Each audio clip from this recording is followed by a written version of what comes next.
ನಾನು dance master ಆಗಿದ್ದೆ, actor ಆಗಿದ್ದೆ, ಮಾಡೆಲ್ ಆಗಿದ್ದೆ. ಫಿಲಂ ಇಂಡಸ್ಟ್ರಿ ಹೋಗಿ ದೊಡ್ಡ ಸ್ಟಾರ್ ಆಗ್ಬೇಕು ಅಂತ ಹೊರಟಿದ್ ನಾನು ಹಿಂಗೆ ಹೇಳ್ದೆ, ನಾನ್ ಮಾಡೇ ಮಾಡ್ತೀನಿ, ಡೈವರ್ಸ್ ಕೊಡ್ತೀಯ ಕೊಡು, ಹೋಗ್ತಾರ, ನಾನು ಈ ಕೆಲಸ ಮಾಡೇ ಮಾಡ್ತೀನಿ. ನಿಮ್ಗೆ ಆಕ್ಟಿಂಗ್ ಯಾವ ತರ ಆಕ್ಟಿಂಗ್ ಬೇಕು, ಯಾವ ತರ ಆಕ್ಟಿಂಗ್ ಬೇಕು ಸರ್, ಹಿಂಗ್ ಮಾಡ್ತೀನಿ. ಆ ತರ ಒಂದು ನನಗೊಂದು ಆ ದೇವ್ರು ಕೊಟ್ರ ಒಂದು ವರ. ಸೂಪರ್ ಬಿಡಿ ಸರ್, ನೀವು ಪ್ರಶಾಂತ್ ಚಕ್ರವರ್ತಿ ಸರ್ ನೀವು ಅಂದ್ಬಿಟ್ರು. ಎಲ್ಲಿ ಮತ್ತೊಂದ್ಸಲಿ ಹೇಳಿ ಹೆಸರು ಒಂದೇ, ಪ್ರಶಾಂತ್ ಚಕ್ರವರ್ತಿ. ಸೂಪರ್ ಹೆಸರು, ಇದನ್ನೇ ಇಟ್ಕೋ ಅಂತ ಹೇಳ್ತೀನಿ ಅಂತ. ಆ ಟೈಮಲ್ಲಿ ನಾನು ಮತ್ತೆ ನಮ್ಮ ಅಪ್ಪ ಇಬ್ರೆ ಕಟಿಂಗ್ ಮಾಡು, ಶೇವಿಂಗ್ ಮಾಡು, ತೊಳಿ, ಬಾಚು, ಆಮೇಲೆ ಯಾರು ಸಿಗ್ತಾರ ಅವ್ರು ಕಟಿಂಗ್ ಮಾಡು. ಮತ್ತೆ ಆ ಟೈಮಲ್ಲಿ ಇವರೆಲ್ಲ ಬರೋ ತನಕ ನಾನು ಲೇಡೀಸ್ನೆಲ್ಲ ತಗೊಂಡಿಲ್ಲ.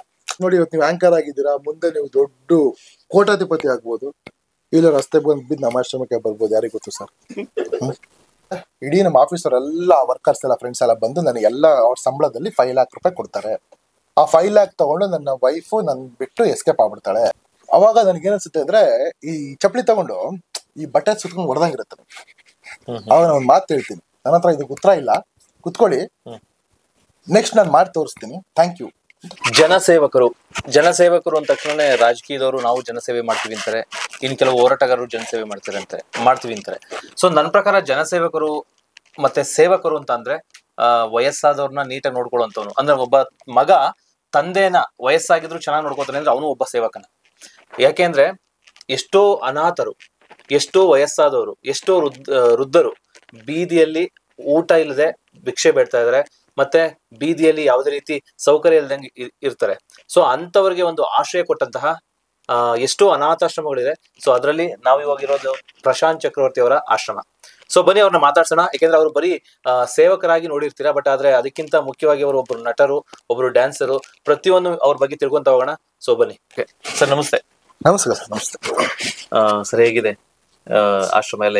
ಹೇಗಿದೆ ಲೈಫು? ಸರ್ ಆಶ್ರಮ ಹೇಗಿದೆ ಅಂದ್ರೆ, ಆಶ್ರಮ ಪ್ರಾಬ್ಲಮ್ ಇದ್ದೇ ಇರುತ್ತೆ ನಮ್ಗೆ. ಡೈಲಿ ಒಂದು ಯುದ್ಧ ಮಾಡ್ಬೇಕು, ಮಾಡ್ತಾ ಇರ್ತೀವಿ, ಹೋಗ್ತಾ ಇರ್ಬೇಕಷ್ಟೆ. ಬಟ್ ತುಂಬಾ ಚೆನ್ನಾಗಿದೆ ಅಂತ ಹೇಳಕ್ ಆಗಲ್ಲ. ಯಾಕಂದ್ರೆ ಇಲ್ಲಿ ನಾವು ಸಾಕ್ತಾ ಇರೋದು ನಮ್ಮ ಹೆಂಡತಿ ಮಕ್ಕಳನ್ನ, ಸಾರ್ವಜನಿಕರನ್ನ.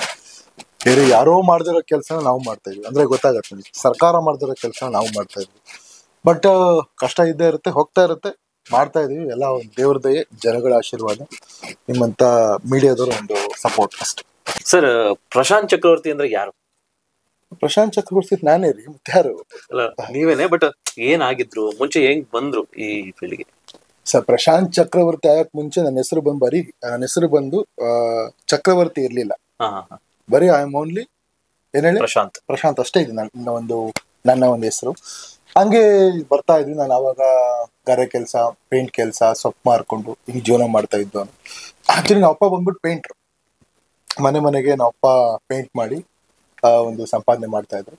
ಅವ್ರ ಜೊತೆನು ಪೇಂಟ್ ಬಾಕ್ಸ್ ಹಿಂಗ್ ಹಿಡ್ಕೊಂಡು ನಿಂತ್ಕೊಂಡ್ರೆ ಅವರು ಪೇಂಟ್ ಮಾಡೋರು. ಆ ಥರ ಎಲ್ಲ ಗಾರೆ ಕೆಲಸ ಎಲ್ಲ ಮಾಡ್ಕೊಂಡಿದ್ವಿ. ಅಂದ್ರೆ ಬಡತನ ಅಂದ್ರೆ ಅದು ಹೇಳಕ್ ಆಗಲ್ಲ ಸರ್. ಮನೆ ಅಕ್ಕಪಕ್ಕದವ್ರ ಹತ್ರ ಒಂದ್ ಲೋಟ ಸಕ್ಕರೆ, ಒಂದ್ ಲೋಟ ಅಕ್ಕಿ ಇಸ್ಕೊಂಡು ಜೀವನ ಮಾಡಿದಾರೆ ನಮ್ಮ ತಾಯಿ ಎಲ್ಲ, ನಮ್ಮ ಅಪ್ಪ ಎಲ್ಲ. ಬಟ್ ತುಂಬಾ ಕಷ್ಟ. ತುಂಬಾ ಜನ ಅನ್ಕೊಂಡ್ಬಿಟ್ಟಿರ್ತಾರೆ ಪ್ರಶಾಂತ್ ಚಕ್ರವರ್ತಿ ಬೈವರ್ತ ಶ್ರೀಮಂತ, ದುಡ್ಡಿದೆ ಅದಕ್ಕೆ ಆಶ್ರಮ ಮಾಡ್ತಾನೆ. Nothing sir. ದುಡ್ಡಿದವ್ರು ಯಾರು ಆಶ್ರಮ ಮಾಡಲ್ಲ. ದುಡ್ಡಿದವರು ಶೋಕಿ ಮಾಡ್ತಾರೆ, ಲೈಫ್ ನ ಎಂಜಾಯ್ ಮಾಡ್ತಾರೆ. ನನಗೆ ಈ ಅನ್ನ ಅಂದ್ರೇನು, ಹಸು ಅಂದ್ರೇನು, ಕಷ್ಟ ಏನು ತುಂಬಾ ಚೆನ್ನಾಗಿ ಗೊತ್ತು. ಅದಕ್ಕೋಸ್ಕರ ಈ ಒಂದು ಆಶ್ರಮನ ಮಾಡ್ಬೇಕು ಅಂತ ಅನ್ಕೊಂಡಿದ್ದು. ಬಟ್ ಯಾವತ್ತೂ ಆಶ್ರಮ ಮಾಡ್ಬೇಕು ಅಂತ ಅನ್ಕೊಂಡಿಲ್ಲ ನಾವು. ಬೇಸಿಕಲಿ ನಾನು ಡ್ಯಾನ್ಸ್ ಮಾಸ್ಟರ್ ಆಗಿದ್ದೆ, ಆಕ್ಟರ್ ಆಗಿದ್ದೆ, ಮಾಡೆಲ್ ಆಗಿದ್ದೆ. ಫಿಲಂ ಇಂಡಸ್ಟ್ರಿ ಹೋಗಿ ದೊಡ್ಡ ಸ್ಟಾರ್ ಆಗ್ಬೇಕು ಅಂತ ಹೊರಟಿದ್ ನಾನು. ನನಗೇನೋ ಗೊತ್ತಿಲ್ಲ ಸರ್. ನನ್ನ ಮೈಯಲ್ಲಿ ತುಂಬಾ ಜನ ಅನ್ಕೊಂಡ್ಬಿಟ್ಟವ್ರೆ, ಆಶ್ರಮದಲ್ಲಿ ರೀಲ್ಸ್ ಮಾಡ್ತಾರೆ, ಡ್ಯಾನ್ಸ್ ಮಾಡ್ತಾರೆ, ವಿಡಿಯೋ ಮಾಡ್ತಾರೆ, ಹಂಗೆ ಅಂತ. ನನ್ನ ಒಂದು ರಕ್ತ ನಾಡಿಗಳಲ್ಲಿ ನನಗೆ ಆಕ್ಟಿಂಗು, ಡ್ಯಾನ್ಸ್ ಬಂದ್ಬಿಟ್ಟಿದೆ ಸರ್. ಅದೇನೋ ಗೊತ್ತಿಲ್ಲ ನನಗೆ. ಅಂದ್ರೆ actually I am A super dancer, dance master ಆಗಿದ್ದೆ. ನಿಮ್ಗೆ ಆಕ್ಟಿಂಗ್ ಯಾವ ತರ ಆಕ್ಟಿಂಗ್ ಬೇಕು ಸರ್, ಹಿಂಗ್ ಮಾಡ್ತೀನಿ. ಆ ತರ ನನಗೊಂದು ಆ ದೇವ್ರು ಕೊಟ್ರ ಒಂದು ವರ ಅಷ್ಟೇ. ಹಂಗೆ ಮಾಡ್ಕೊಂಡ್ ಬರ್ತಾ ಇರ್ಬೇಕಾದ್ರೆ ಆಕ್ಚುಲಿ ನಾನು ಡ್ಯಾನ್ಸರ್ ಆದೆ, ಡ್ಯಾನ್ಸ್ ಮಾಸ್ಟರ್ ಆದೆ. ಯಲಹಂಕದಲ್ಲಿ ಒಂದು 12-13 ಸಾವಿರ ಜನ ಮಕ್ಕಳಿಗೆ ಡ್ಯಾನ್ಸ್ ಕಲ್ಸಿದ್ದೀನಿ. ಯಲಹಂಕದ 13-14 ಸಾವಿರ ಜನ ಇದ್ದಾರೆ ನನಗೆ, ಸ್ಟೂಡೆಂಟ್ಸ್ ಇದ್ದಾರೆ. ಡ್ಯಾನ್ಸ್ ಮಾಸ್ಟರ್ ವರ್ಕ್ ಮಾಡಿದೀನಿ. ಆಮೇಲೆ ಏನದು ಆಕ್ಟಿಂಗ್ ತಗೊಂಡೆ. ಆಕ್ಟಿಂಗ್ ಒಂದು ಶಾಲೆ ಕೂಡ ಮಾಡಿದ್ವಿ. ಶಾಲೆ ಮಾಡ್ಬಿಟ್ಟು ಅದರಲ್ಲೂ ಒಂದು 63 ಜನ ಇದ್ರು ಸ್ಟೂಡೆಂಟ್ಸ್ ಎಲ್ಲ. ಅವ್ರಿಗೆಲ್ಲ ಟ್ರೈನ್ ಅಪ್ ಮಾಡ್ಕೊಂಡು 35 ಶಾರ್ಟ್ಸ್ ಮಾಡಿದೆ. ನಾಯಕ ನಟನಾಗಿ ಮಾಡಿದೆ, ಆಕ್ಟರ್ ಆಗಿ, ನಟನಾಗಿ, ಸ್ಕ್ರಿಪ್ಟ್ ರೈಟರ್ ನಾನೇ, ಆಮೇಲೆ ಡೈಲಾಗ್ ಬರೆಯೋದು ನಾನೇ, ಆಮೇಲೆ ಮೇಕಿಂಗ್ ಮಾಡೋದು ನಾನೇ, ಕ್ಯಾಮ್ರಾ ವರ್ಕು ನಂದೆ, ಈ ತರ ಎಲ್ಲ ಮಾಡ್ಕೊಂಡ್ ಬಂದೆ. ಆ ತರ ಬರ್ತಾ ಇರ್ಬೇಕಾದ್ರೆ ಏನಾಗೋಯ್ತು ಅಂದ್ರೆ ಸರ್, ನನಗೆ ನನ್ನ ಆಕ್ಟಿಂಗ್ ತುಂಬಾ, ನೀವು ಬೇಕಾದ್ರೆ ನನ್ನ ಒಂದು ಪೇಜ್ ತೆಗೆದು ನೋಡಿ ಫೇಸ್ಬುಕ್ ಅಲ್ಲಿ, ಮಸ್ತ್ ಫಿಗರ್ ಗುರು ಅಂತ ನನ್ನ ಪೇಜ್. ಈಗ ಮಸ್ತ್ ಫಿಗರ್ ಗುರು ಅಂದ್ರೆ ನಿಮ್ಮ ಪ್ರಕಾರ ಏನು ಸರ್? ಮಸ್ತ್ ಫಿಗರ್ ಗುರು ಅಂದ್ರೆ ಸ್ವಲ್ಪ ಕ್ರೇಜ್ ಆಗಿರುವಂತ ಹುಡುಗರು ಒಂದ್ ಮಾಡಿರ್ತಕ್ಕಂಥ ಪೇಜು, ಅಥವಾ ನಾನ್ ಕೇಳ್ತಿರೋದು ಮಸ್ತ್ ಫಿಗರ್ ಗುರು ಅರ್ಥ ಏನು ಅಂತ. ಅದು ಯೂಶಲಿ ಹುಡುಗರು ಬಳಸುವಂತ ಪದ. ಏನ್ ಸಕಾಲ ಫಿಗರ್ ಗುರು, ಅದೇ ಅರ್ಥ ಬರುತ್ತೆ. ಅದೇ ನೋಡಿ, ನನ್ ತಲೆಗೂ ನಿಮ್ ತಲೆಗೂ ಡಿಫ್ರೆನ್ಸ್. ಓಕೆ. ಮಸ್ತ್ ಫಿಗರ್ ಗುರು ಅಂದ್ರೆ, ಮಸ್ತ್ ಅಂದ್ರೆ ಸುಂದರ, ಫಿಗರ್ ಅಂದ್ರೆ ಚಿತ್ರ, ಗುರು ಸುಂದರ ಚಿತ್ರ ಗುರು ಅಂತ ಕನ್ನಡದಲ್ಲಿ ಹೇಳೋ ಬದಲು ಸ್ವಲ್ಪ ಪ್ರಾಕ್ಟಿಕಲ್ ಆಗಿ ಮಸ್ತ್ ಫಿಗರ್ ಗುರು ಅಂತ ಇಟ್ವಿ ಅಷ್ಟೇ ಪೇಜ್. ಅದಾಗ್ತಿದ್ಯಾ? ಈಗ ಅದನ್ನ ಒಂದು ಮಾಡ್ಕೊಂಡು ಅದ್ರ ಶಾರ್ಟ್ ಮೂವೀಸ್ ಎಲ್ಲ ಮಾಡ್ಕೊಂಡ್ ಬಂದ್ವಿ. ಎಲ್ಲ 5 ಮಿಲಿಯನ್, 6 ಮಿಲಿಯನ್, 17 ಮಿಲಿಯನ್, 14 ಮಿಲಿಯನ್ ಹೋಗುತ್ತೆ ನಮ್ಮ ಶಾರ್ಟ್ ಮೂವೀಸ್. ಆ ಟೈಮಲ್ಲಿ ನನಗೊಂದು ಸ್ಟೇಜ್ ಅಲ್ಲಿ ಸಕಲ ಕಲಾ ಚಕ್ರವರ್ತಿ ಅಂತ ಅವಾರ್ಡ್ ಕೊಡ್ತಾರೆ. ಅವಾಗ ನಮ್ಮ ಹುಡುಗರು ಏನ್ ಮಾಡ್ತಿರ್ತಾರೆ, ನನಗೆ ಶಾರ್ಟ್ ಮೂವೀಸ್ ಎಲ್ಲ ಈ ಟೈಟಲ್ ಕಾರ್ಡ್ ಅಲ್ಲಿ ಪ್ರಶಾಂತ್ ಅಂತ ಬರೀ ನಾಯಕ ಅಂತ ಬರೋದು. ಏನೋ ಒಂದು ಸಮಥಿಂಗ್ ಬೇಕು ಸರ್ ನಿಮ್ಮ ಹೆಸರಿಗೆ ಅಂತ ಸರ್ಚ್ ಮಾಡ್ತಿರ್ತಾರೆ. ಅವಾಗ ಪ್ರಶಾಂತ್ ಸಾಮ್ರಾಟ್, ಪ್ರಶಾಂತ್ ಬಹದ್ದೂರ್, ಇಲ್ಲ ಪ್ರಶಾಂತ್ ಏನೇನೋ ಸರ್ಚ್ ಮಾಡ್ತಾ ಇರ್ತಾರೆ. ಆ ಟೈಮಲ್ಲಿ ಅವಾರ್ಡ್ ಸಿಕ್ಬಿಡ್ತಾರ. ಅವಾಗ ಯಾರೋ ನಮ್ಮ ಹುಡುಗರು, ಏನ್ ಸಾರ್ ಚಕ್ರವರ್ತಿ ಆಗ್ಬಿಟ್ರಿ ನೀವು, ಬಿಡಿ ಸಾರ್, ಸೂಪರ್ ಬಿಡಿ ಸರ್ ನೀವು, ಪ್ರಶಾಂತ್ ಚಕ್ರವರ್ತಿ ಸರ್ ನೀವು ಅಂದ್ಬಿಟ್ರು. ಎಲ್ಲಿ ಮತ್ತೊಂದ್ಸಲ ಹೇಳಿ ಹೆಸರು ಒಂದೇ, ಪ್ರಶಾಂತ್ ಚಕ್ರವರ್ತಿ. ಸೂಪರ್ ಹೆಸರು, ಇದನ್ನೇ ಇಟ್ಕೋ ಅಂತ ಹೇಳ್ತೀನಿ. ಅವಾಗ ಪ್ರಶಾಂತ್ ಚಕ್ರವರ್ತಿ ಅಂತ ಅವಾಗಿಂದ ಎಲ್ಲಾ ವಿಡಿಯೋದಲ್ಲೂ, ಸ್ನೇಹಿತರೆ ನಮಸ್ತೆ, ನಾನು ಪ್ರೀತಿಯ ಪ್ರಶಾಂತ್ ಚಕ್ರವರ್ತಿ ಅಂತ ಸ್ಟಾರ್ಟ್ ಮಾಡ್ತೀನಿ. ಅದು ಆಲ್ ಓವರ್ ಕರ್ನಾಟಕ ಫೇಮಸ್ ಆಗ್ತೀವಿ. ಈ ತರ ನಮ್ಮ ಒಂದು ಆಶ್ರಮ ಆಲ್ ಓವರ್ ಕರ್ನಾಟಕ ಹೋಗುತ್ತೆ. ಬ್ರೆಜಿಲ್, ಇಸ್ರೇಲ್, ಆಸ್ಟ್ರೇಲಿಯಾ, ಅಮೆರಿಕ, ಅಲ್ಲೆಲ್ಲ ಕನ್ನಡಿಗರು ನೋಡ್ತಾರೆ. ಇವತ್ತು ನೀವು ಬಂದು ಕುತ್ಕೊಂಡು ಇಂಟರ್ವ್ಯೂ ಮಾಡ್ತೀರಾ, ಆ ರೇಂಜಿಗೆ ಹೋಗುತ್ತೆ ಅಂದ್ರೆ ಯಾವತ್ತು ಅನ್ಕೊಂಡಿರ್ಲಿಲ್ಲ ಸರ್. ಎಲ್ಲ ದೇವರ ಆಶೀರ್ವಾದ. ಇವತ್ತು ನೋಡಿ ಸರ್, ಇವತ್ತು ಭಿಕ್ಷುಕರನ್ನ ನಿಮ್ ಮುಂದೆ ಬಂದ್ರೆ ಆಲ್ಮೋಸ್ಟ್ ನೀವು ಏನ್ ಮಾಡ್ಬೋದು ಸರ್, ಹೆಚ್ಚು ಆ ಕಡೆ ನಿತ್ಕೋ ಅಂತ ಒಂದ್ 5 ರೂಪೀಸ್ ಕೊಡ್ತೀರಾ, ಒಂದ್ 2 ರೂಪೀಸ್ ಕೊಡ್ತೀರಾ. ನೋಡಿ ಅವ್ರನ್ನ ಇಟ್ಕೊಂಡು ಇಲ್ಲಿ ಕೂತಿದ್ದೀನಿ, ನಿಮ್ಮ ಹತ್ರ ಇಂಟರ್ವ್ಯೂ ಮಾಡಿಸ್ಕೊಡ್ತಾ ಅಲ್ವಾ. ಯಾವತ್ತು ಅಷ್ಟೇ ಯಾರನ್ನು ಕೇರ್ಲೆಸ್ ಆಗಿ ನೋಡ್ಬಾರ್ದು. ಯಾರು ಸರ್, ಯಾರು ಬೇಕು ಅಂತ ಭಿಕ್ಷುಕರಾಗಲ್ಲ, ಯಾರು ಬೇಕು ಅಂತ ಆಚೆ ಬರಲ್ಲ, ಯಾರು ಬೇಕು ಅಂತ ರಸ್ತೆಯಲ್ಲಿ ಬೀಳಲ್ಲ. ಸಮಯ ಸಂದರ್ಭ ಮಾಡ್ಸುತ್ತಷ್ಟೇ. ಏನೋ ಅವ್ರ ಟೈಮ್. ಇವತ್ತು ನೋಡಿ, ಇವತ್ತು ನೀವು ಆಂಕರ್ ಆಗಿದ್ದೀರಾ, ಮುಂದೆ ನೀವು ದೊಡ್ಡ ಕೋಟಾಧಿಪತಿ ಆಗ್ಬೋದು, ಇಲ್ಲ ರಸ್ತೆ ಬಂದು ಬಿದ್ದು ನಮ್ಮ ಆಶ್ರಮಕ್ಕೆ ಬರ್ಬೋದು, ಯಾರಿಗ್ ಗೊತ್ತು ಸರ್. ಹಣೆ ಬರ ಸರ್, ಯಾರಿಗ್ ಗೊತ್ತಿಲ್ಲ. ಅದಕ್ಕೆ ಯಾವತ್ತು ಯಾರು ಜಾಸ್ತಿ ಮೆರೆಯಕ್ ಹೋಗ್ಬಾರ್ದು. ನಾನು ಹೇಳೋದಿಷ್ಟೇ, ಇವತ್ತು ನಮ್ಮ ಆಶ್ರಮದಲ್ಲಿ ಸರ್ ಯಾರಿಗೂ ಒಂದ್ ಮಾತು ಬೈಯಲ್ಲ, ಯಾರಿಗೂ ಹೊಡಿಯಲ್ಲ, ಯಾರನ್ನು ಲಾಕ್ ಮಾಡಲ್ಲ. ಎಲ್ಲರನ್ನು ಫ್ರೀ ಆಗಿ ಬಿಟ್ಟಿದ್ದೀನಿ. ಹೋಗ್ತಾರೆ, ದೇವಸ್ಥಾನಕ್ಕೆ ಹೋಗ್ತಾರೆ, ಪಾರ್ಕಿಗೆ ಹೋಗ್ತಾರೆ, ಬರ್ತಾರೆ. ನಾನು ಹೇಳೋದಿಷ್ಟೇ, ಇರಾಕ್ ಇಷ್ಟ ಇಲ್ವಾ, ಓಡೋಗ್ತೀರಾ ಹೋಗ್ರಿ, ನಂಗೆ ಇನ್ನೂ ಖರ್ಚು ಕಡಿಮೆ, ಲಾಸ್ ಅಂತೂ ಆಗಲ್ವಲ್ಲ. ನಾನಂತೂ ಬಲವಂತವಾಗಿ ಯಾರಿಗೂ ಆಶ್ರಯ ಕೊಡಲ್ಲ, ನನಗೆ ಅದು ಬೇಕಾಗೂ ಇಲ್ಲ. ನನಗ್ ಬೇಕಾಗಿರೋದು ಒಂದೇ, ಎಷ್ಟೋ ನಂದು ಬೆಂದಿರೋ ಜೀವಿಗಳಿಗೆ ಒಂದು ಆಶ್ರಯ. ಅದು ಹೆಂಗಿರ್ಬೇಕು ಅಂದ್ರೆ ಅವ್ರು ಖುಷಿಯಾಗಿ ಹ್ಯಾಪಿಯಾಗಿರ್ಬೇಕು. ಈಗ ನೋಡಿ, ನಾನು ಡ್ಯಾನ್ಸ್, ಸಿಂಗಿಂಗ್ ಎಲ್ಲ ಡ್ಯಾನ್ಸ್ ಮಾಡ್ತೀವಿ, ರೀಲ್ಸ್ ಮಾಡ್ತೀನಿ, ಎಲ್ಲ ಮಾಡ್ತೀನಿ. ಯಾಕೆ ಅಂದ್ರೆ ಅವರ ನೋವನ್ನ ಮರಿಬೇಕು. ಎಸ್ಪೆಷಲಿ ಅವ್ರ ಮಕ್ಕಳು ನೆನಪಾಗ್ಬಿಟ್ರೆ ಅಂತ ಅಪ್ಪ ಅಮ್ಮಂಗೂ, ಮಕ್ಳು ಎಷ್ಟೇ ಕೆಟ್ಟರಿದ್ರು ಅದು ನೋವಾಗೇ ಆಗುತ್ತೆ. ಅದನ್ನ ಮರ್ಸೋ ಪ್ರಯತ್ನ ಮಾಡ್ತಾ ಇದೀವಿ ಅಷ್ಟೇ.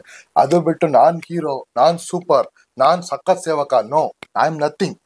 ನಾನು ಯಾರೋ ಅಪ್ಪ ಅಮ್ಮನ ಆಚೆ ಹಾಕಿರೋರಿಗೆ ಒಂದು ಆಶ್ರಯ ಕೊಟ್ಟಿರೋ ಅವರ ಒಂದು ಲಾಸ್ಟ್ ಮಗನೋ ಕೊನೆ ಮಗನೋ ಅನ್ಕೋಬಹುದು ಅಷ್ಟೇ ಸರ್. ಓಕೆ, ಇಷ್ಟೆಲ್ಲ ಹೇಳಿದ್ರಿ ನಿಮ್ ಬಗ್ಗೆ. ಒಬ್ಬ ನಟ, ಒಬ್ಬ ಡ್ಯಾನ್ಸರ್ ಎಲ್ಲ ಈ ತರ ನಟನಾಗಿದ್ದವರು, ಡ್ಯಾನ್ಸರ್ ಆಗಿದ್ದವರು ಯಾಕೆ ಅನಾಥಾಶ್ರಮ ನಡೆಸಬೇಕು, ಈ ತರ ಆಶ್ರಯ ಕೊಡ್ಬೇಕು ಅಂತ ಅನ್ನಿಸ್ತು? ಯಾವಾಗ ಅನ್ನಿಸ್ತು ನಿಮ್ಗೆ? ಸರ್, ನಮ್ ತಾಯಣ್ಣ ನಂಗೆ ಅನ್ಸಿಲ್ಲ ಸರ್, ಮಾಡ್ಬೇಕು ಅಂತ ಅನ್ಕೊಂಡಿಲ್ಲ. ನಾನು ಯಾವತ್ತೂ ಅನ್ಕೊಂಡಿಲ್ಲ. ನಾನು ಅಂದ್ರೆ ಸರ್, ಆಕ್ಚುಲಿ ಬೇಸಿಕಲಿ ನಾನು ಹೇಳಿದ್ನಲ್ಲ ನಿಮ್ಗೆ, ಆಕ್ಟರ್ ಆಗಿದೆ, ಡೈರೆಕ್ಟರ್ ಆಗಿದೆ, ಶಾರ್ಟ್ ಮೂವೀಸ್ ಮಾಡ್ತಿದ್ದೆ, ಬರೀ ಕ್ಯಾಮ್ರಾ ಹೊಡಿ ವರ್ಕ್ ಮಾಡೋದು, ಇದ್ ಮಾಡೋದು.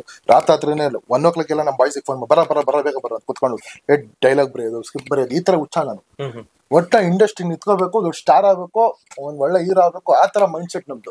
ಯಾಕಂದ್ರೆ ನಮ್ಗೆ ಏನ್ ಬರಲ್ಲ ಅಂತ ಕೇಳಿ, ಹಾರ್ಸ್ ರೈಡಿಂಗ್ ಇಂದ ಹಿಡಿದು, ಬೈಕ್ ರ್ಯಾಲಿಯಿಂದ ಹಿಡಿದು, ಕಾರ್ ಟ್ರ್ಯಾಕಿಂಗ್ ಇಂದ ಹಿಡಿದು, ಜಿಮ್ನಾಸ್ಟಿಕ್, ಏನ್ ಬೇಕು ಪ್ರತಿಯೊಂದು ನಿಂತ್ಕೊಂಡ್ರೆ ಹಂಗೆ ರಪ್ಪಂದ ಬಿಡ್ತೀನಿ ಪಲ್ಟಿ ನಾನು. ಆ ರೇಂಜಲ್ಲೆಲ್ಲ ಇತ್ತು ನಮ್ಗೆ. ಬಟ್ ಏನಂದ್ರೆ ನಮ್ಗೆ ಏನೋ ಮಾಡ್ಬೇಕು ಅಂತ ಹೊರಟಿದ್ದು. ಆ ಟೈಮ್ ಏನಾಯ್ತಂದ್ರೆ ನನಗೆ ಯಾರು ಬಂದ್ಬಿಟ್ಟು, ಸರ್ ಈ ತರ ನಮ್ಗೆ, ನಾನು ಅವಾಗ, ಸರ್ ನೀವು ಈ ತರ ಕನ್ನಡ ಬಗ್ಗೆ ಜಾಸ್ತಿ ಶಾರ್ಟ್ ಮೂವೀಸ್ ಮಾಡ್ತಾ ಇದ್ದೀರಾ, ನೀವೇನಕ್ಕೆ ನಮ್ಮ ಒಂದು ಕರ್ನಾಟಕ ರಕ್ಷಣಾ ವೇದಿಕೆ ಸಂಘಟನೆಗೆ ಬರಬಾರದು ಅಂತ ಅಂತಾರೆ. ಬೇಡ ಸರ್, ಅವೆಲ್ಲ ಇಷ್ಟ ಆಗುತ್ತೆ. ಆಮೇಲೆ ಹೆಂಗ ಮಾಡಿ ಏನೆಲ್ಲ ಮಾಡಿ ಸರಿ ಅಂತ ಹೇಳ್ಬಿಟ್ಟು ಯಲಹಂಕ ಒಂದು ಶಾಖೆ ಕ್ಷೇತ್ರಕ್ಕೆ ಒಂದು ಸಾಂಸ್ಕೃತಿಕ ಘಟಕ ಅಧ್ಯಕ್ಷ ಆ ತರ ಸಿಗುತ್ತೆ. ಆಮೇಲೆ ಬರ್ತಾ ಬರ್ತಾ ಬೆಂಗಳೂರು ನಗರ ಅಧ್ಯಕ್ಷ ಆಗ್ತೀವಿ, ಹಂಗೆ ಬರ್ತಾ ಬರ್ತಾ ರಾಜ್ಯಕ್ಕೆ ಅಧ್ಯಕ್ಷ ಆಗ್ತೀವಿ, ಒಕ್ಕೂಟಕ್ಕೆ ಅಧ್ಯಕ್ಷ ಆಗ್ತೀನಿ, ಹಿಂಗೆ ಬರ್ತಾ ಬರ್ತಾ ಕನ್ನಡ ಉಳಿಸಿ ಕನ್ನಡ ಬೆಳೆಸಿ ಹಿಂಗಿರ್ತೀವಿ. ಹಂಗೆ ಇದ್ದಾಗ ಯಾವ್ದೋ ಒಂದು ವ್ಯವಹಾರಕ್ಕೆ ನಾನು ಸ್ವಲ್ಪ ಅವಾಗ ಲ್ಯಾಂಡ್ ಬಿಸ್ನೆಸ್ ಎಲ್ಲ ಮಾಡ್ತಾ ಇರ್ತೀವಿ. ಯಾವ್ದೋ ಒಂದು ವ್ಯವಹಾರಕ್ಕೆ ಹಿಂಗೆ ಹೋಗ್ಬೇಕಾರೆ ಹೋಗಿ ಮುಗಿಸ್ಕೊಂಡು ಹಿಂಗೆ ಬರ್ತಾ ಇರ್ಬೇಕಾರೆ ಗಾಂಧಿನಗರ ಹತ್ರ ಯಾರೋ ಒಬ್ಬ ಭಿಕ್ಷುಕ ರಸ್ತೆಯಲ್ಲಿ ಇರ್ತಾನೆ. ಸಿಗ್ನಲ್ ಗ್ಲಾಸ್ ಹಿಂಗಿಳಿಸ್ತೀನಿ, ನಾನ್ ಸ್ವಲ್ಪ ಕಾಮಿಡಿ ಸ್ವಲ್ಪ ಆಲ್ಮೋಸ್ಟ್ ಕಾಮಿಡಿ ಆಗಿರ್ತೀನಿ. ಹಾಯ್ ಬಾಸ್ ನಮಸ್ಕಾರ, ಅವರ್ ಯು ಅಂತೀನಿ. ಅವನು I am fine, how are you ಅಂತಾನೆ. ನನಗೆ ಶಾಕ್, ಏನ್ ಗುರು ಭಿಕ್ಷುಕ ಹಿಂಗ್ ಮಾಡ್ತಾನೆ. ಕೆಳಗಿಳಿದು ಹೋದಾಗ ಬಾಸ್ ನಮಸ್ಕಾರ, ಏನು ಸಕಾಲಾಗಿ ಮಾಡ್ತೀರಾ ಇಂಗ್ಲಿಷ್, ನಿಮ್ಮ ಹೆಸರು ಅಂತೀನಿ. ಅಣ್ಣ ದಯವಿಟ್ಟು ಹಂಗಲ್ಲ ಅಣ್ಣ, ನಾನು ಭಿಕ್ಷುಕ ಅಲ್ಲ ಅಣ್ಣ, I am A software engineer. ನನಗೆ ವಯಸ್ಸು ಇವಾಗ 35 years. ನಾನು ನನ್ನ ಅಪ್ಪ ಅಮ್ಮ ಯಾರು ಇಲ್ಲ, ಒಂದು ಕಂಪ್ನಿಲಿ ಬಂದ್ಬಿಟ್ಟು ನಾನು ವರ್ಕ್ ಮಾಡ್ತಾ ಇರ್ತೀನಿ. ಆ ಟೈಮಲ್ಲಿ ನನಗೆ ನನ್ನ ಒಬ್ಳ ಮೇಲೆ ನಂಗೆ ಲವ್ ಆಗುತ್ತೆ. ಅವಳನ್ನ ಕೂಡ ಮದುವೆ ಆಗ್ತೀನಿ. ಮದುವೆ ಆಗಿ 6 months ಅಲ್ಲಿ ನಂಗೆ ಬೈಕ್ ಆಕ್ಸಿಡೆಂಟ್ ಅಲ್ಲಿ ಸೊಂಟ ಮುರಿದೋಗ್ಬಿಡುತ್ತೆ. ಹಾಸ್ಪಿಟಲ್ ಇದ್ದಾಗ ಸ್ಟ್ರೋಕ್ ಹೊಡಿಯುತ್ತೆ. ಇಡೀ ನಮ್ಮ ಆಫೀಸರ್ ಎಲ್ಲ ವರ್ಕರ್ಸ್ ಎಲ್ಲ ಫ್ರೆಂಡ್ಸ್ ಎಲ್ಲ ಬಂದು ನನಗೆಲ್ಲ ಅವ್ರ ಸಂಬಳದಲ್ಲಿ 5 lakh ರೂಪಾಯಿ ಕೊಡ್ತಾರೆ. ಆ 5 lakh ತಗೊಂಡು ನನ್ನ ವೈಫು ನನ್ ಬಿಟ್ಟು ಎಸ್ಕೇಪ್ ಆಗ್ಬಿಡ್ತಾಳೆ. ನಮ್ಮ ಮನೆಯಲ್ಲಿ ನನಗೆ ಒಂದ್ ಮನೆ ಇರ್ತೀನಲ್ಲ ಬಾಡಿಗೆಗೆ, ಅಲ್ಲಿ 70,000 ಏನೋ ಅಡ್ವಾನ್ಸ್ ಅಂತೆ. ಆ ಅಡ್ವಾನ್ಸ್ ಖಾಲಿ ಆಗೋ ತನಕ ಓನರ್ 2 months ಅವನ್ನ ಅಲ್ಲೇ ಇಟ್ಕೊಂಡು ಊಟ ಗಿಡ ತಂದ್ಕೊಡೋದಲ್ಲ ಮಾಡದ್ನಂತೆ. ಅವ್ನ ಮನೆಯಿಂದ ಆಚೆ ಹಾಕ್ಬಿಟ್ನಂತೆ. ಅದಕ್ಕೆ ಅಣ್ಣ ನನ್ಗೆ ದಯವಿಟ್ಟು ಹೆಲ್ಪ್ ಮಾಡಿ ಅಂತಾನೆ. ನನ್ ಜೋಬ ಒಂದ್ 5,000 ರೂಪಾಯಿ ಇರುತ್ತೆ. ಹಿಂಗ್ ಕೊಡಕ್ಕಿಂದ ಹೋಗ್ತೀನಿ, ಒಂದ್ ಮಾತು ಹೇಳ್ತಾನೆ ನನಗೆ ಅವನು, ಅಣ್ಣ ಈ 5,000 ತಗೊಂಡು ನನ್ ಗೋವಾಗ ಹೋಗ್ಲ ಅಣ್ಣ, ಇಲ್ಲಿಂದ ನಂಗೆ ಅಲ್ಲಿ ಹೋಗಕ್ಕೆ ಅರ್ಧ ಗಂಟೆ ಬೇಕು, ಸೊಂಟ ಇಲ್ಲ ಅಣ್ಣ, ನನಗೆ ಏನಿಲ್ಲ ಅಣ್ಣ, ನಂಗೊಂದು ಸ್ನಾನ ಮಾಡ್ದೆ ಒಂದು 9 months ಆಯ್ತು, ಸ್ನಾನ ಮಾಡಿಸ್ಬಿಡಿ, ಕಟಿಂಗ್ ಮಾಡಿಸ್ಬಿಡಿ, ಒಂದ್ ಒಳ್ಳೆ ಬಟ್ಟೆ ಕೊಡ್ಸ್ಬಿಡಿ ಅಣ್ಣ, ಊಟ ಅಣ್ಣ ಯಾರು ಬೇಕಾದ್ರೂ ಕೊಡ್ತಾರೆ ಇಲ್ಲಿ. ಅವಾಗ ಅನ್ಸುತ್ತೆ ಸರ್, ನಿಜವಾದ ವಿಶ್ವ ಕೇಳೋದು ಇರಕ್ ಜಾಗ, ಊಟ, ಬಟ್ಟೆ ಅಷ್ಟೇ. ದುಡ್ಡು ಯಾವನ್ ಕೇಳ್ತಾವನೆ ಅವ್ನು ಎಣ್ಣೆ ಹೊಡಿಯಕ್ ಕೇಳ್ತಾವನೆ ಅಂತ ಅರ್ಥ ಗೊತ್ತಾಯ್ತು ನನ್ಗೆ. ಅವತ್ತು ಅಲ್ಲೇ ಹೋಗ್ಬಿಟ್ಟು ಒಂದು ಕಟಿಂಗ್ ಶಾಪ್ ಅಲ್ಲಿ ಒಂದು ಯಾವ್ದೋ ಒಂದು ಪ್ರೈವೇಟ್ ಸ್ಟೋರ್ ಇರುತ್ತೆ, ಅಲ್ಲಿಗೆ ಹೋಗ್ಬಿಟ್ಟು ಒಂದು ಕತ್ರಿ ಬಾಚಣಿಕೆಲ್ಲ ತಗೊಂಡ್ಬಂದು ಕಟಿಂಗ್ ಶೇವಿಂಗ್ ಮಾಡ್ತೀನಿ. ನನ್ನಿಂದ ಒಂದ್ 4-5 ಜನ ಬಾಯ್ಸ್ ಇರ್ತಾರೆ. ನಮ್ಮ ಅಧ್ಯಕ್ಷರು ಏನೋ ಒಳ್ಳೆ ಕೆಲಸ ಮಾಡ್ತಾವ್ರೆ ಅಂತ 4-5 ಜನ ಫೇಸ್ಬುಕ್ ಲೈವ್ ಒಂದ್ ಮಾಡ್ತಾರೆ. ಒಂದ್ರಲ್ಲಿ 80 views, ಒಂದ್ರಲ್ಲಿ 70 views, ಒಂದ್ರಲ್ಲಿ 150 views, ಒಂದ್ರಲ್ಲಿ 1.5 ಕೋಟಿ ತನಕ ವ್ಯೂಸ್ ಹೋಗುತ್ತೆ. ಅವಾಗ ಎಲ್ಲ ಫಂಕ್ಷನ್ಗೆ ಹೋಗ್ಬೇಕಾರೆ ಸಿಕ್ಕಾರಲ್ಲ ಸರ್, ಮೊನ್ನೆ ಒಳ್ಳೆ ಕೆಲಸ ಮಾಡಿದ್ರಿ, ಮೊನ್ನೆ ಒಳ್ಳೆ ಕೆಲಸ, ಹೌದು ನಮ್ಗೆ proud, thank you thank you ಗತ್ತಲ್ಲಿ ಇರ್ತೀವಿ. ಹಂಗೆ ಹೋಗ್ತಾ 1, 2, 3, 4, 5, 6 ಜನ ಚಿಕ್ಕ ಕಟಿಂಗ್ ಮಾಡು, ಶೇವಿಂಗ್ ಮಾಡು, ತೊಳಿ, ಬಾಚು, ವಿಡಿಯೋ ಬಿಡು, ಹಿಂಗ್ ಹೋಗ್ತಾ ಇರ್ತೀವಿ. ಅವಾಗೆಲ್ಲ ನಿಮ್ಮಂತ ನ್ಯೂಸ್ ಚಾನಲ್ಸ್ ಎಲ್ಲ ಫೋನ್ ಮಾಡ್ತಾರೆ, ಸರ್ ಒಳ್ಳೆ ಕೆಲಸ ಮಾಡ್ತಾ ಇದ್ದೀರಾ ಸರ್, ಬಹಳ ಖುಷಿ ಆಗುತ್ತೆ ಅಂತ ಬಂದು ಇಂಟರ್ವ್ಯೂ ಮಾಡ್ತಾರೆ. ಥ್ಯಾಂಕ್ ಯು ಇಂಟರ್ವ್ಯೂ ಕೊಡ್ತಾ ಇರ್ತೀವಿ. ಆಮೇಲೆ ಬರ್ತಾ ಗೊತ್ತಾಗತ್ತೆ, ಯಾವ್ದೋ ಒಂದು ಫಂಕ್ಷನ್ಗೆ ಹೋಗ್ತೀನಿ, ಮಹಿಳಾ ದಿನಾಚರಣೆ ಸಮಥಿಂಗ್. ಆ ಫಂಕ್ಷನ್ಗೆ ಹೋದಾಗ ಒಬ್ಬಳು ಹುಡುಗಿ ನನಗೆ ಪ್ರಶ್ನೆ ಮಾಡ್ತಾಳೆ ಸರ್, ಏನಂತ ಅಂದ್ರೆ, ಸರ್ ಈ ತರ ವಿಡಿಯೋಸ್ ಎಲ್ಲ ನೀವು ಮಾಡ್ತಾ ಇರ್ತೀರಲ್ಲ, ನೋಡ್ತಾ ಇದೀನಿ, ಬಹಳ ಖುಷಿ ಆಗುತ್ತೆ, ಬಟ್ ಬಿಲ್ಡಪ್ಗೋಸ್ಕರ ಏನಾರ ಮಾಡ್ತಿದ್ದೀರಾ? ಬಿಲ್ಡಪ್? ಇದ್ರಲ್ಲೇ ನಮ್ಮ ಬಿಲ್ಡಪ್, ಕಟಿಂಗ್ ಮಾಡ್ಬೇಕು ಅಪ್ಪ, ಯಾರು ಅಂತ ಗೊತ್ತಿರಲ್ಲ, ಸ್ನಾನ ಮಾಡಿಸ್ತೀವಿ. ಅಲ್ಲ ಸರ್, ನೀವು ಕಟಿಂಗ್ ಮಾಡ್ತೀರಾ, ಶೇವಿಂಗ್ ಮಾಡ್ತೀರಾ, ಸ್ನಾನ ಮಾಡಿಸ್ತೀರಾ, ಬಟ್ಟೆ ಕೊಡಿಸ್ತೀರಾ, ವಿಡಿಯೋನು ಮಾಡಿ ಬಟ್ಟೆ ಕೊಡಿಸ್ತೀರಾ, ಕಟಿಂಗ್ ಮಾಡಿ, ಶೇವಿಂಗ್ ಮಾಡಿ, ಸ್ನಾನ ಮಾಡಿಸಿ, ಬಟ್ಟೆ ಕೊಡಿಸಿ, ಊಟ ಕೊಡಿಸಿ, ಅಲ್ಲೇ ಬಿಟ್ಟು ಬರ್ತೀರಾ. ಮತ್ತೆ ನೆಕ್ಸ್ಟ್ ಮಂತ್ ಮತ್ತೆ ಕೂದಲು ಬೆಳೆಯುತ್ತೆ, ಮತ್ತೆ ಬಟ್ಟೆ ಕೊಳೆ ಆಗುತ್ತೆ, ಮತ್ತೆ ಅವ್ನು ಭಿಕ್ಷುಕ ಆಗ್ತಾನೆ. ಇದಕ್ಕೆ ಸಾಲ್ವೇಷನ್ ಏನು? ಹಂಗಾರೆ ನೀವು ಬಿಲ್ಡಪ್ ಗೋಸ್ಕರ ಮಾಡ್ತಾ ಇದ್ದೀರಾ ಅಂತ. ಅವಾಗ ನನಗೇನನ್ಸುತ್ತೆ ಅಂದ್ರೆ, ಈ ಚಪ್ಪಲಿ ತಗೊಂಡು ಈ ಬಟ್ಟೆ ಸುತ್ಕೊಂಡು ಹೊಡೆದಂಗಿರುತ್ತೆ. ಅವಾಗ ನಾನು ಒಂದು ಮಾತು ಹೇಳ್ತೀನಿ, ನನ್ನ ಹತ್ರ ಇದಕ್ಕೆ ಉತ್ತರ ಇಲ್ಲ, ಕುತ್ಕೊಳ್ಳಿ, ನೆಕ್ಸ್ಟ್ ನಾನು ಮಾಡಿ ತೋರಿಸ್ತೀನಿ, ಥ್ಯಾಂಕ್ ಯು ಅಂತ ಕೂರಿಸ್ತೀನಿ. ಅವತ್ತೇ ಇಲ್ಲಿ ಹೆಸರುಘಟ್ಟಕ್ಕೆ ಬಂದು ಒಂದು ಬಿಲ್ಡಿಂಗ್ ಬಾಡಿಗೆ ತಗೊಂಡು ಸ್ಟಾರ್ಟ್ ಮಾಡಿದ ಆಶ್ರಮ ಇದು. ಸೊ ಒಂದೆರಡು ಇನ್ಸಿಡೆಂಟ್ ಕಾರಣ ಆಗಿದೆ. ಆವತ್ತು ಆಶ್ರಮ ಮಾಡಿದ್ದು ಇಲ್ಲಿ ತನಕ ಬಂತು. ಆ ಟೈಮಲ್ಲಿ ನನ್ನ ಜೊತೆ ಒಂದು 6-7 ಜನ ಬಾಯ್ಸ್ ಇರ್ತಾರೆ. 1 ತಿಂಗಳ ನನ್ನ ಜೊತೆನೆ ಬರೋದು, ಭಿಕ್ಷುಕರನ್ನ ಹಾಕೊಂಡು ಗಾಡಿಗೆ ಎತ್ತಾಕೊಂಬರೋದು, ಈ ತರ ಮಾಡ್ತಾ ಇರ್ತೀವಿ. 1 ತಿಂಗಳಿಗೆ ಬಂದ್ಬಿಟ್ಟು ಎಲ್ಲ ಬರ್ತಾರೆ, ಸಾರ್ ನಾವು ನಾಳೆಯಿಂದ ಬರಲ್ಲ ಸಾರ್ ಅಂತ. ಯಾಕೆ? 1 ರೂಪಾಯಿ ಅದೇ ಇಲ್ಲ ಇಲ್ಲಿ. ನಮ್ ದುಡ್ಡೇ ನಾವು ಹಾಕೋಬೇಕು. ಯಾವ ಫಂಡು ಬರಲ್ಲ, ಯಾವ ಗೌರ್ಮೆಂಟ್ ಫಂಡು ಬರಲ್ಲ, ಯಾವ ಫಾರಿನ್ ಫಂಡು ಬರಲ್ಲ. ಯಾರೋ ಒಂದ್ ಮೂಟೆ ಅಕ್ಕಿ ತಂದು ಕೊಡ್ಬೋದು ಅಷ್ಟೇ. ಯಾರೋ ಒಬ್ರು ಫೋನ್ ಮಾಡ್ಬಿಟ್ಟು ಇವತ್ತು ನನ್ನ ಹುಟ್ಟು ಹಬ್ಬ, ನನ್ಗೆ ಬಂದ್ಬಿಟ್ಟು 1 ಹೊತ್ತು ಊಟ ಹಾಕ್ಸ್ಬೋದು. ಇಲ್ಲ ಯಾರೋ ಬಂದ್ಬಿಟ್ಟು ಇವತ್ತು ನಂದು ವೆಡ್ಡಿಂಗ್ ಆನಿವರ್ಸರಿ, ಒಂದು ಫುಲ್ ಡೇ ಊಟ ಹಾಕ್ಸ್ಬೋದು. ದಿನ ಯಾರು ಹಾಕ್ಸ್ತಾರೆ ಸರ್? ಅವ್ರಿಗೂ ಫ್ಯಾಮಿಲೀಸ್ ಇದೆ. ನಾನು ನನ್ನ ಜೊತೆ ಇದ್ದ ಫ್ರೆಂಡ್ಸ್ಗಳಿಗೆಲ್ಲ ಸರ್, ಇಲ್ಲ ನಮಗೂ ಫ್ಯಾಮಿಲಿ ಸರ್, ಆಗಲ್ಲ ಸರ್ ಅಂತ ಹೇಳ್ಬಿಟ್ಟು ಸರ್ ಎಲ್ಲ ಹೋಗ್ತಾರೆ. ಅವಾಗ ಇವ್ರು ನನ್ನ ವೈಫ್ ಬಂದ್ಬಿಟ್ಟು, ಅವಾಗ ನನ್ನ ಮಗು ಇದೆಲ್ಲ ಆದಾಗ ಮದ್ವೆ ಆಗಿತ್ತು. ಅವಾಗ ವೈಫ್ ಬಂದ್ಬಿಟ್ಟು, ನನ್ ಮಗ ಹುಟ್ಟಿರ್ತಾನೆ, ಗಂಧರ್ವ ಚಕ್ರವರ್ತಿ ಅಂತ ಅವನು. ಅವನಿಗೆ 3 months ಬೇಬಿ. ಶೀಸ್ ಬಾಣಂತಿ ಏನೋ ಅಂತಾರೆ. ಬಾಣಂತಿ ಆ ಟೈಮಲ್ಲಿ ಬರಂಗಿಲ್ಲ, ಯಾಕಂದ್ರೆ ಇನ್ಫೆಕ್ಷನ್ ಆಗುತ್ತೆ ಅಂತ. ಆ ಟೈಮಲ್ಲಿ ನಾನು ಮತ್ತೆ ನಮ್ಮ ಅಪ್ಪ ಇಬ್ರೆ ಕಟಿಂಗ್ ಮಾಡು, ಶೇವಿಂಗ್ ಮಾಡು, ತೊಳಿ, ಬಾಚು, ಆಮೇಲೆ ಯಾರು ಸಿಗ್ತಾರ ಅವ್ರು ಕಟಿಂಗ್ ಮಾಡಿ. ಮತ್ತೆ ಆ ಟೈಮಲ್ಲಿ ಇವರೆಲ್ಲ ಬರೋ ತನಕ ನಾನು ಲೇಡೀಸ್ನೆಲ್ಲ ತಗೊಂಡಿಲ್ಲ, ಲೇಡೀಸ್ನೆಲ್ಲ ಮಾಡಕ್ ಆಗಲ್ಲ ನಮ್ಮ ಜೆಂಟ್ಸ್. ಆಮೇಲೆ ಸರಿ ಅಂತ ಹೇಳ್ಬಿಟ್ಟು ನಾನೇ ಕಟಿಂಗ್ ಮಾಡಿ ಶೇವಿಂಗ್ ಮಾಡು. ಆಮೇಲೆ ನಮ್ಮಮ್ಮಗೆ ಫೋನ್ ಹಾಕ್ಬಿಟ್ಟು, ಅಮ್ಮ ಅಕ್ಕಿ ಹಾಕಿದ್ದೀನಿ, ಎಷ್ಟು ಬೆರಳು ಇಕ್ಬೇಕು ನೀರು ಅಂತ ನಾನೇ ಮಾಡೋದು, ಅಡುಗೆ ಮಾಡೋದು. ಅವಾಗಲೇ ಕಲ್ತಿದ್ನ ಅಡುಗೆ ಮಾಡೋದಿಲ್ಲ. ಹಂಗ್ ಮಾಡ್ಕೊಂಡ್ ಬಂದ್ವಿ. ಆಮೇಲೆ 1 ವರ್ಷ ಆದ್ಮೇಲೆ ಇವರು ಎಲ್ಲ ಸಪೋರ್ಟ್ಗೆಲ್ಲ ನಮ್ಮಮ್ಮ ಎಲ್ಲ ಬಂದು, ಆಮೇಲೆ ಇವ್ರ ತಗೊಂಡ್ವಿ ಲೇಡೀಸ್ಗೆಲ್ಲ ಸ್ನಾನ ಎಲ್ಲ ಮಾಡಿಸ್ತಲ್ಲ ಇವ್ರೆ, ಲೇಡೀಸ್ಗೆಲ್ಲ ಆತರ ಮಾಡ್ತಾರೆ. ಬಟ್ ಸ್ಟಾರ್ಟಿಂಗು ಇವರು ನಮ್ಮಮ್ಮ ಎಲ್ಲ ಆಶ್ರಮ ಮಾಡೋದೇ ಬೇಡ ಅಂತ ಕುತ್ಕೊಂಡ್ಬಿಟ್ಟಿದ್ರು. ಅದನ್ನ ಅವ್ರಿಗೆ ಕೇಳ್ಬೇಕು ಯಾಕೆ ಅಂತ. ನಾನ್ ಮಾಡೋದೇ ಬೇಡ ಅಂತ ಕುತ್ಕೊಂಡು ನಾನ್ ಹಿಂಗೆ ಹೇಳ್ದೆ, ನಾನ್ ಮಾಡೇ ಮಾಡ್ತೀನಿ, ಡೈವರ್ಸ್ ಕೊಡ್ತೆ ಕೊಡು, ಹೋಗ್ತಾರ, ನಾನು ಈ ಕೆಲಸ ಮಾಡೇ ಮಾಡ್ತೀನಿ.